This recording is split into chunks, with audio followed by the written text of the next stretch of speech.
Planes operating from the USS Eisenhower aircraft carrier have shot down Houthi rebel targets over the Red Sea for the first time. On Boxing Day, US Central Command announced that destroyer USS Lebanon and US FA-18 Super Hornet aircraft had shot down 12 one-way attack drones, 3 anti-ship ballistic missiles, and 2 land attack cruise missiles over the Red Sea. This was the first involvement of US aircraft in the Red Sea, as previous Houthi strikes have been thwarted by missiles from the UK, US, and French warships. FA-18 aircraft have sophisticated radio and optical tracking systems and are believed to be capable of destroying drones and cruise missiles in flight. The CENTCOM statement on X did not specify what systems the FA-18s targeted or where the 2 Houthi land attack cruise missiles were headed. All previous land attack systems launched by the Houthis during the recent escalation in the region were targeted at southern Israel, and IDF simultaneously announced one of its aircraft had shot down a drone over the Red Sea. The USS Eisenhower carrier strike group is deployed on Operation Prosperity Guardian, attempting to deal with a highly complex situation evolving in the Red Sea and the Gulf of Aden. Operation Prosperity Guardian is led by the Combined Task Force 153 run out of Bahrain in the Gulf, with the overall combined maritime forces under command of a US 5th Fleet Admiral with the UK Commodore as Deputy Commander. The primary threat is attacks from the Iranian-backed Houthi rebels emanating from Yemen, which have resulted in a number of shipping companies diverting around Africa rather than risking a Red Sea transit. Routing around the African continent can add up to 14 days in transit time and could eventually lead to an increase in global oil prices. The focus of current operations is the Bab el-Mandeb Strait, known as the BAM, at the southern end of the Red Sea. This narrow choke point means that the warships operating in the area have shortened reaction times and have to remain constantly at higher levels of readiness to react to threats.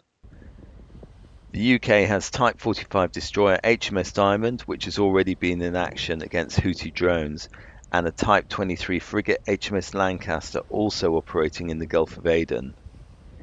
In the BAM, the US, UK and French warships have been using high-tech $2 million missiles to destroy $20,000 Iranian attack drones.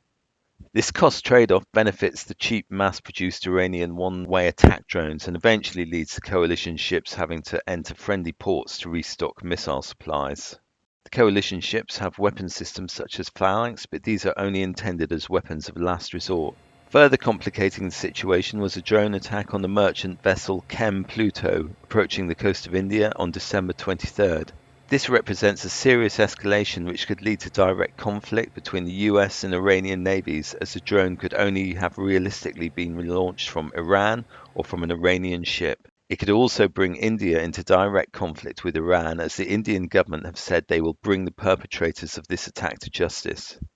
There are also ships being held in Houthi ports on the Yemen's Red Sea coast, and there appears to be a reigniting of Somali pirate activity with at least one hijacked ship, the MV Ruan, sat off the coast of Somalia. It remains to be seen how long the US will allow this situation in the Red Sea to continue before taking direct action against the Houthis. It is unlikely the Biden administration will want to do anything which ratchets up tensions in the region, but eventually a tipping point may come where the US has to send a message to Iran's proxies. Any potential strikes could be by shipborne Tomahawk cruise missiles. This happened previously in 2016 with US missile strikes on Houthi coastal radars in Yemen. The Houthis will have learnt from this and are more likely to keep their systems mobile. US Super Hornets flying from the Eisenhower could also strike targets in Yemen, but this would probably require the US aircraft initially suppressing the Houthi Iranian-supplied air defences. The fact that the US aircraft were operating in this area at all shows they have a degree of confidence they can defeat the Houthi air defense systems. A degree of caution is necessary, however, as the Houthi air defense missiles have already shot down a US MQ-9 Reaper drone off the Yemen coast on November 8th.